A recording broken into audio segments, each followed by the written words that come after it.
Thank you, Mr Chair. I think my colleague Moana Mackey's got right to the nub of one of the most important things that I see in this bill around the community consultation clauses, which is what I want to talk about today. And this local government 2002 amendment bill is a truly sorry and scary piece of legislation, and it is. Last night, as I spoke in the House about the fact that this government was screwing our workforce by trading away a precious week's holiday, I said it was like being in a horror film. And again today, the horror continues. And, you know, the other side of the House might laugh and think that that's funny, but the horror is really for the people of New Zealand and their watering down of their ability to have a say in how their money, their ratepayers' money, is actually spent, and that gets to the heart of what our democracy is all about. And again today, as I said, the horror is continuing under urgency, and we're rushing through the final stages of this bill, and at least the public did get to have a say on this one, even though the government's taking no notice of the submissions, of the vast majority of the submissions. Instead, what we're seeing is further attacks on our democracy under this bill, under the guise of more code words used by this government to mask their real intentions: transparency and accountability.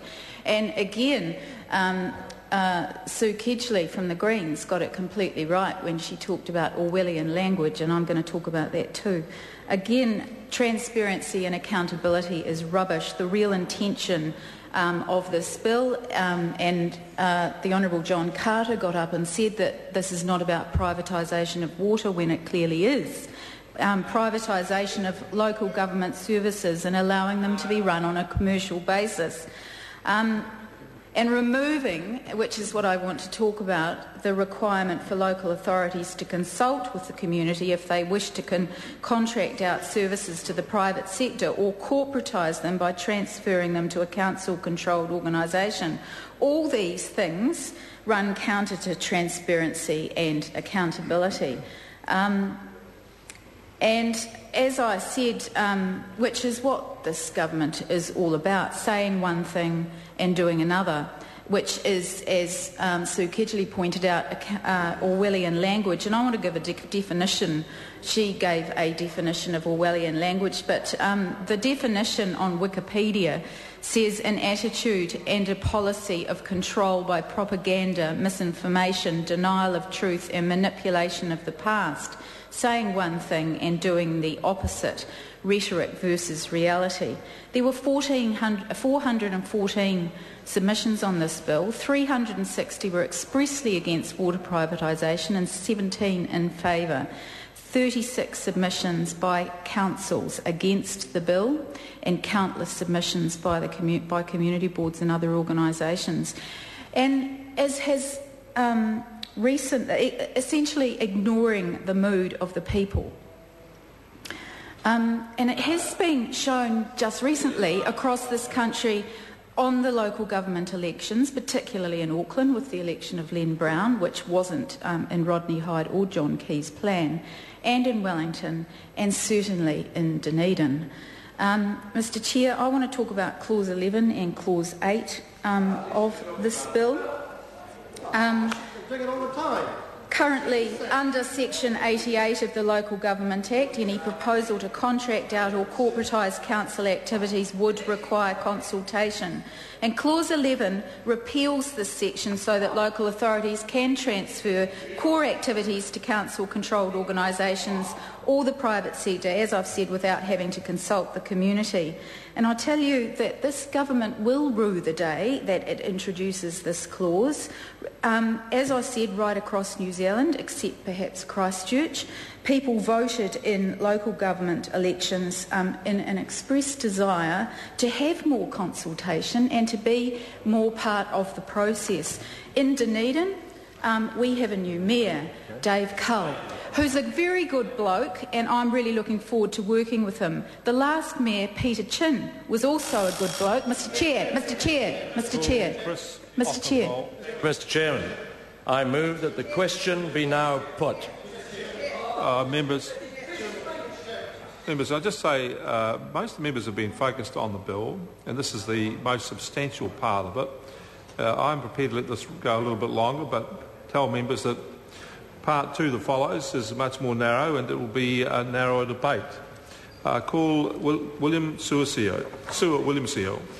Thank you, Mr Chairman. I want to... You're absolutely right. Part one is the substantial part of this bill, and I want to focus my remarks on Clause 4, Part 1, Clause 5 and Clause 8. But just before getting into those clauses, I just want to reflect back to the Minister some thoughts about his comments earlier. Look, absolutely correct what he said about George Hawkins when Mayor of Papakura. But I want to say to the Minister that if he were to talk to the Honourable George Hawkins today, George may well say that he has had second thoughts, that he's learnt from his bad mistakes. And I want to tell you that because George would also say to the Minister that his actions were based on community consultation. But today, sir, there is protest at Papakura early this morning by the community. The community themselves have changed their minds. They now realise the truth, that they've been fooled all these years by this right-wing ideology, and now recognise that they should have never sold their water assets. So I also want to say to that Minister that I totally disagree with him when he says that things are getting cheaper. Things are not getting cheaper, and if he were to spend the time to talk to a mother or a father on minimum wage, earning around about $400 or $500 a week, sir, and spending $300 on rent, he will find that those people are saying that things are not getting cheaper. They're getting more and more expensive under this government.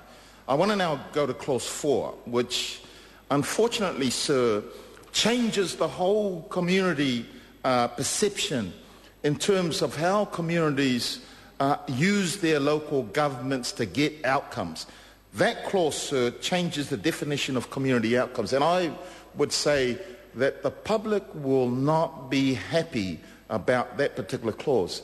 Today, the public are able to define for themselves by engaging with their local councils what community outcomes they seek. And those outcomes, sir, can differ from community to community.